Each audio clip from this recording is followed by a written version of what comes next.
here with Dr. Ken Stewart of KCU Joplin. He's here to give us details about that painful and common form of inflammatory arthritis, gout. Gout. Yeah, We've been talking a little bit about this, and people gout. don't realize how common maybe this is. It is. It's very, very common. A lot of people know that they have gout, and they've been diagnosed with gout and been treated for gout before. But sometimes people have like an acute flare-up of it. They've never had it before, and that's when it's kind of time to kind of think: is this gout, or is this some other, joint problem, arthritis, or something like that? The thing about gout is it's uric acid crystals that form as a breakdown of purines, which is in your diet. And so when those break down, they can actually form crystals. The crystals go to the joints, and that's when you start having a flare-up. Usually it's going to be a single joint, and most commonly it's going to be a joint in your big toe. So if you get pain, redness, swelling in your big toe, it's a good possibility it's gout. Now, if you run a fever with it, that's another problem. That could be an infected joint, and you'd have to go see a doctor about that. So how would you know the difference? Just go to your doctor and let them tell you if you feel like you're having any of these symptoms? You know, the great thing about the treatment for gout is that anti-inflammatories that you can get over the counter, like naproxen or, one of the non-steroidal anti-inflammatories, Motrin, they're really good at knocking out that inflammation. So usually it's a very self-limited course. It's usually going to run maybe a couple days up to a couple weeks if it's really a bad, flare-up. I have a friend that has this right now, and it's really, really hard on him. I mean, he has a hard time walking. It's just all of a sudden flared up, and he had to change his diet and things. So is that part of it as well? Yes. So diet is very, very important. You want to avoid red meats. Processed meats are also a problem for purines.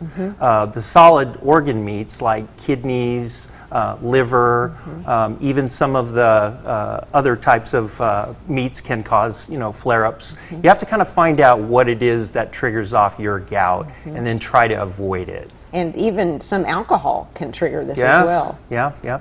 Beers, hard liquors can contribute to formation of gout crystals, sure. So it may be as much as a diet change as anything to get you feeling better. Absolutely. So a couple of things, one is you want to watch your weight. Obviously, the more weight you put on, the more more stress you're going to put on your joints. And so you want to really you want to try to keep your weight down, but you also want to try to exercise. And they say for being healthy, it's about 150 minutes of exercise that you want to do every week.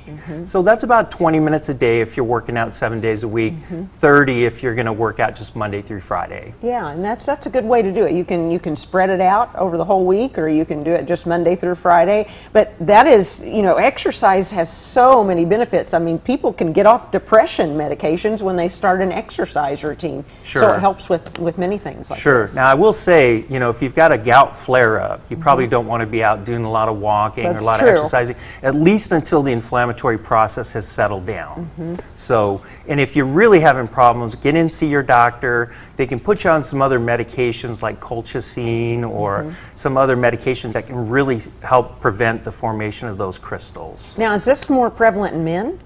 It is, yes. It is more prevalent in men. It's more prevalent in people who have cardiovascular disease, diabetes, or what they call metabolic syndrome. So if you've got any one of those conditions, you might have a higher susceptibility to developing gout. Do any medications cause problems with this? Yes, I'm glad you asked, Shelby. Diuretics can cause it. So diuretics cause your kidneys to have to release more liquids, and some of the formulations of the diuretics can actually contribute to the formation of uric acid crystals and can trigger off a gout. Well, this has really been interesting. We appreciate your expertise. You always come on absolutely. and teach us about something. Maybe somebody that's experiencing something like this, they'll get to the doctor and get it straightened out now. Absolutely. Thanks so much for being here. My pleasure. Appreciate it.